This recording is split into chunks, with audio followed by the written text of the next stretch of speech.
하나님의 일을 할 때 열심보다 훨씬 더 중요한 것이 하나 있습니다. 바로 하나님을 바르게 아는 지식. 열심보다 훨씬 더 중요하다라고 성경은 우리에게 밝히 가르쳐줍니다. 소위 세상에서도 그렇게 말합니다. 속도보다는 방향이다 그럽니다. 내가 어디로 가는지 방향을 바르게 잡고 천천히 가도 거기 갑니다. 그러나 방향을 다른 곳으로 잡고 아무리 빠르게 가도 목적지에 갈 수 없습니다. 사도 바울이 구약의 내용을 잘못 알고 잘못된 지식으로 열심을 냈던 자기의 모습 너무 잘 알지 않습니까? 예수 믿는 사람이라면 무조건 잡아 죽이고 회의까지 나가서 잡아다가 죽이는 일에 앞장섰던 바울 자신이 예수님을 만나서 바르게 하나님의 뜻을 알고 보니까 자기가 얼마나 어리석었는지, 얼마나 못된 짓을 했는지, 얼마나 형편없는 사람인가를 알았습니다. 오늘 우리도 마찬가지입니다. 열심보다는 하나님을 바르게 아는 지식이 바탕이 되지 않으면 그 열심 아무 의미가 없습니다. 가치가 없습니다. 사도 바울은 9장에서도 얘기했고 지금 10장에서 또 이야기합니다. 11장에서 또 이야기할 겁니다. 형제들아, 내 마음에 원하는 바는, 바울이 지금 예수님을 만나고 복음의 일꾼으로 귀하게 쓰임 받으면서도 마음에 한 가지 소원이 있습니다. 그것은 바로 자기 민족, 자기 동족, 자기 가족들이 예수 그리스도를 통해서 구원 얻기를 원하는 간절한 소원이 있었습니다. 자기는 그리스도에게 끊어질지라도 자기 동족들이, 자기 민족들이 구원 얻기를 원하는 그 소원이 있었던 바울은 의도적으로 해외 선교에 헌신을 합니다. 이방인들을 물론 위해서도 합니다만 그 근본 마음에는 이방인을 위하는 마음도 있지만 더 큰 마음이 있습니다. 자기 동족, 자기 민족들이 예수 그리스도를 통해서 구원 얻기를 소원해서 그 일을 하는 겁니다. 1절 봅시다. 형제들아, 내 마음이 원하는 바와 하나님께 구하는 바는 이스라엘을 위함이니 곧 그들로 구원을 받게 함이라. 오늘 우리도 예수님을 통해서 구원받고 보니까 하나님을 아는 바른 지식이 우리 속에 있다면 우리도 우리 민족이, 우리 동포가, 우리 가족들이 구원 얻게 되는 것이 우리의 소원이어야 됩니다. 그것을 위해서 우리도 구해야 됩니다. 2절 봅시다. 내가 증언하노니 그들은 지금 누굽니까? 이스라엘이죠. 그들이 하나님께 열심은 있으나 올바른 지식을 따르는 것이 아니니라. 이렇게 단정할 수 있는 사람, 이렇게 분별할 수 있는 사람, 이렇게 판단할 수 있는 사람, 예수 그리스도를 경험하지 않는 사람들은 이렇게 판단할 수 없습니다.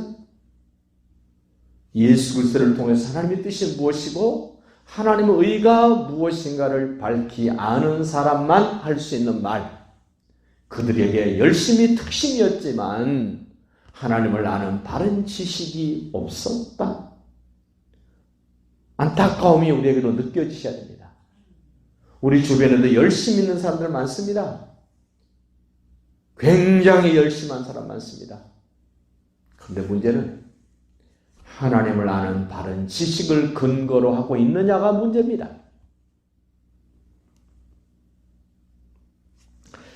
하나님을 아는 바른 지식을 이렇게 소개합니다. 3절, 하나님의 의를 모르고 자기 의를 세우려고 힘써 하나님의 의에 복종하지 아니하였느니라.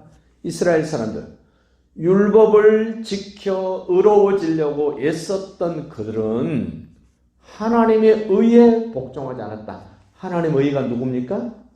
죽은 자 가운데서 3일 만에 다시 살아나신 예수 그리스도, 그분만 하나님의 의입니다. 요한도 요한복음 16장에서 말씀하지 않습니까? 다른 보혜사 성령이 오시면 죄에 대해서, 의에 대해서, 심판에 대해서 책망할 것이다. 그 의에 대해서 책망한다는 겁니다.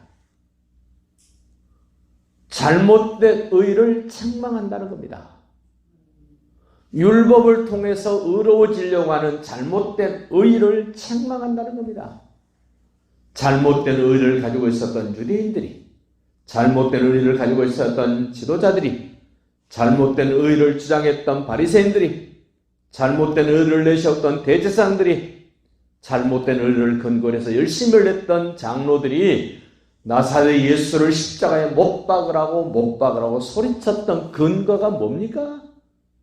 하나님의 의에 복종하지 않고 자기의 의로 앞세우려고 하다 보니까 하나님의 의였던 예수를 십자가에 못 박아 죽였다. 오늘 우리도 하나님의 의를 모르고 하나님의 의에 복종하지 않으면 바리새인들처럼, 서기관들처럼, 장로들처럼, 대제사장들처럼 자기 의로 똘똘 뭉쳐져서 하나님의 의를 바라볼 수도 없습니다. 복종할 수도 없습니다. 이런 비극을 끌어안고 있는 자기 동족들을 바라보면서 바울이 말합니다. 내가 예수 그리스도에게서 끊어질지라도 그들이 자기를 세우는 의에서 벗어나서 하나님의 의이신 예수님께 복종하기를 원한다. 오늘 저도 마찬가지입니다. 행여나 나를 내세우려고 하는 어떤 그런 의가 내게 있었다면 그건 내려놓읍시다. 하나님의 의이신 예수 그리스도를 온전히 나타낼 수 있기를 바랍니다. 세례 요한 한번 생각해 보십시오. 세례 요한이 무슨 능력을 행했습니까? 요단강을 갈랐습니까? 홍해를 갈랐습니까? 어떤 사람을 치료해 주기를 했습니까? 아무것도 하지 않았습니다. 그런데 예수님이 말씀합니다. 여자가 낳은 자 중에 가장 큰 자다. 왜 그런 인정을 받습니까? 자기 민족이었던 히브리 사람들, 이스라엘 사람들, 유대인들을 요단강에 불러 모아놓고 회개하게 하는 일을 했기 때문에 여자가 낳은 자 중에 큰 자라 그랬습니다. 오늘 우리도 회개해야 됩니다. 그리고 세례 요한이 결정적으로 여자가 낳은 중에 큰 자가 된 것은 하나님의 의가 되시는 예수님을 선명하게 보여줬고 예수님을 나타내는 그 일을 했기 때문에 여자가 낳은 자 중에 가장 큰 자라고 일컬어졌던 그 세례 요한. 우리도 예수를 보여줍시다. 자기를 보여주고 자기 교회를 보여주고 어떤 특별한 사람을 보여주고 그 사람 중심이 아니라 예수 중심으로 예수를 보여주고 예수를 따라가는 그 믿음으로 회복되시기를 바랍니다. 그것만이 살 길입니다. 5절 보십시오. 모세가 기록하되 율법으로 말미암은 의를 행하는 사람은 그 의로 살리라 하였거니와. 율법으로 의를 기준으로 삼고 사는 사람들은 그렇게 살다 죽는다는 겁니다. 그러나 믿음으로 말미암은 의는 이같이 말하되 네 마음에 누가 하늘에 올라가겠느냐 하지 말라. 누가 음부에 내려가겠느냐 하지 말라. 예수님에 대해서 왈가왈부를 하지 말고 예수님이 제시하신 것을 너는 받아들이고 그렇게 따르면 되지. 네가 예수님에 대해서 이러쿵저러쿵 말하지 마라. 우리는 예수님에게 지시할 수 있는 위치가 아닙니다. 우리는 예수님에게 명령할 수 있는 위치가 아닙니다. 예수님이 뭐라 말씀하시면 우리는 들어야 됩니다. 예수님이 뭐라 말씀하시면 우리는 순종해야 됩니다. 그 마음을 가졌던 솔로몬을 하나님께서 복되게 하시지 않습니까? 8절 봅니다. 그러면 무엇을 말하느냐? 말씀이 네게 가까워 내 입에 있으며 내 마음에 있다 하였으니 곧 우리가 전파하는 믿음의 말씀이라. 이 믿음의 말씀이 누구의 말씀입니까? 내 말이 아닙니다. 특정한 어떤 사람의 말이 아닙니다. 하나님의 의가 되시는 예수 그리스도께서 하신 말씀입니다.